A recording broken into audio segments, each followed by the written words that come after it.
Hey guys, what's up? It's me, Sir Francisco. In today's video, I'll be showing you how to achieve this peach eye makeup look using the Uncover 2 palette of Ever Belen Advance.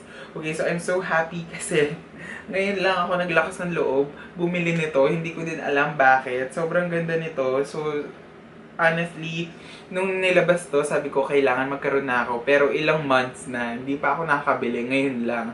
Okay, so wala akong pinagsisisihan to be honest. Ito yung na-achieve kong makeup look. So, ito yung itsura ng palette, guys. Merong burgundy, orange, browns, and champagne colors like this one.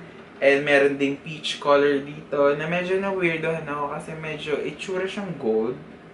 Peach yung itsura niya dito pero gold siya sa lids ko. Lumilitaw. Ewan ko lang kung nakikita niyo siya ng kung paano ko nakikita. Nasubukan ko na tong palette na to. Para sa akin, sobrang thumbs up siya, guys. And to be honest, 349. You can never go wrong with 349. And ganito yung effect niya. Diba? Sobrang worth it niya, guys. So, I hope you guys can check out this palette kasi hindi kayo mabibigo. So, if you're interested in how to achieve this glam makeup look, just keep on watching. So, let's start, guys.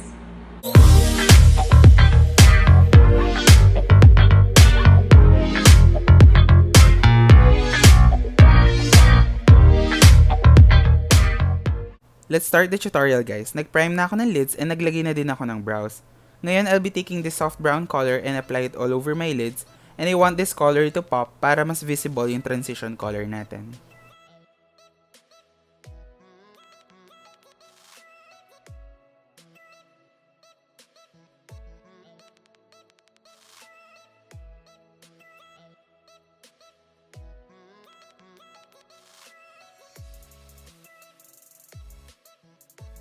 Para mas maging vibrant yung orange, I'll take this shade and apply it over dun sa soft brown na nilagay natin kanina.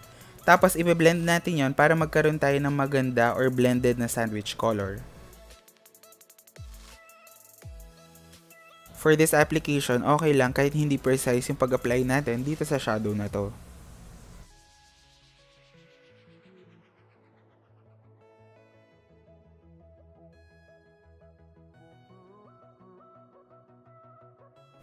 Ngayon, iibahin na natin yung brush natin. And dito, mas magiging precise tayo in applying the orange shade. Dapat, take your time para hindi maging harsh yung color. When we apply this shade on this brush, kailangan dito lang sa banda sa dulo ng mata natin. Huwag nating i-drag papasok. Dapat dito lang.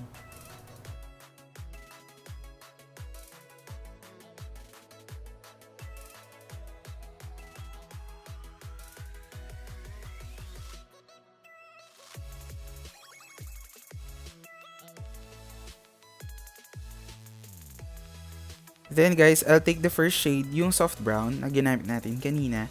Tapos i-blend lang natin yon para mas maganda yung sandwich color natin.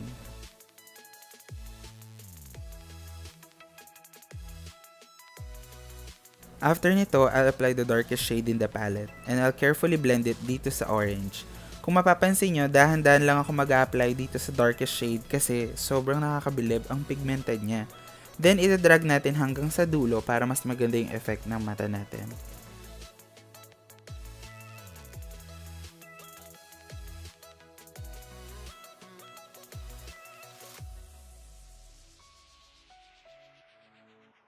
Sa lids naman natin, gagamitin natin itong peach color na to. And sobrang ganda niya, guys, kasi para siyang merong gold reflex, kaya parang makikita mo, mukha siyang may pagka-golden peach sa mata ko. Really perfect for this eye makeup.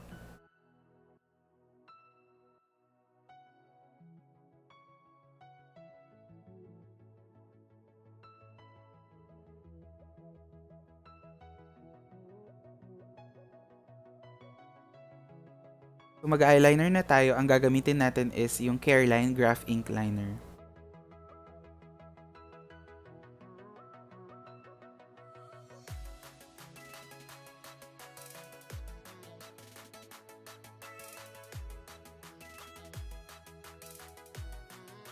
Moving forward, sa face na tayo guys, tanggalin lang natin yung fallout and excess color, then start na tayo sa base.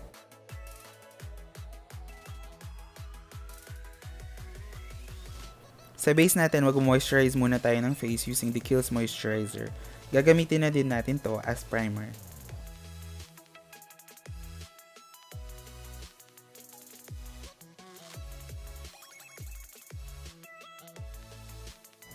Foundation naman tayo guys. Ang gamit ko is yung sa Sleek Makeup Life Proof Foundation yung tawag sa kanya. This was given to me nung grand launch nila and super love this product because it has that perfect medium coverage and hindi siya drying sa face. Marami silang available na shades so sana may try nyo din to guys.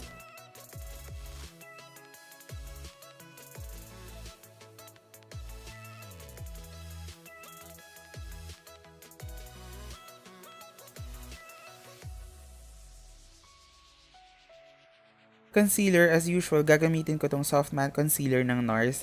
Grabe pa ubos na to, kailangan ko na bumili ng bago.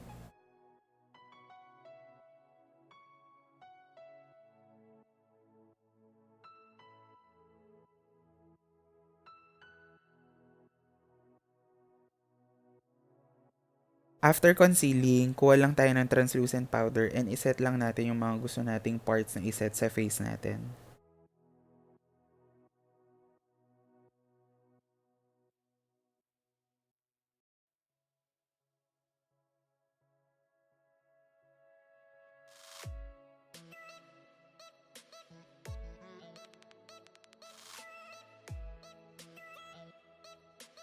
For bronzer, gamit tayo ng blush duo from Everbilena Advance. Ito yung shade na Baked Fig.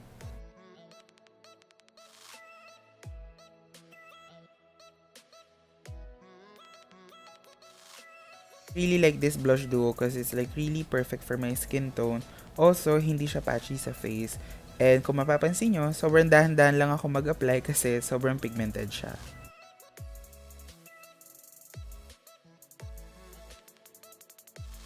So we're not gonna bake this time, lilinisin lang natin yung contour and bronzer natin.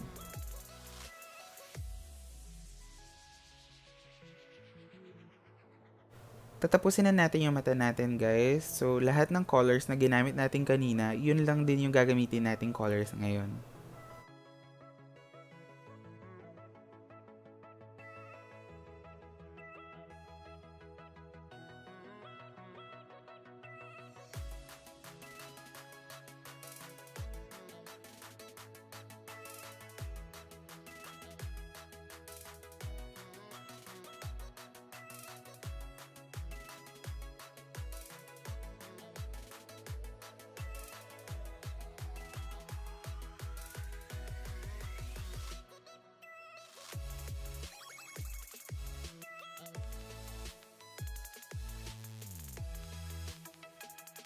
Up the color, kukuha lang tayo ng brown eyeliner and ilalagay lang natin siya sa lower lash line and isasmudge lang natin para mas maganda o mas blended yung itsura niya.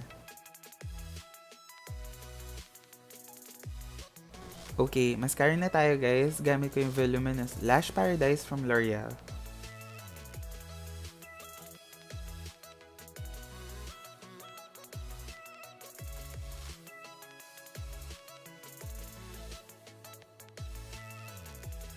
Malapit na tayong matapos guys, so magbe-blush muna tayo. Ang gamit ko is Pearlescent Pink from Wet n Wild.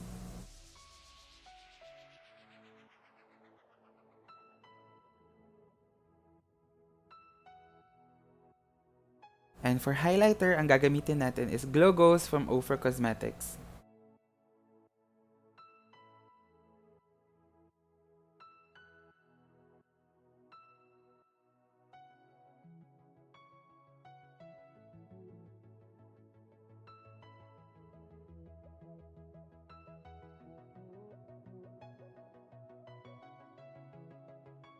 For my lashes, ang gagamitin natin is Lash Lab Manila in the style Kyla.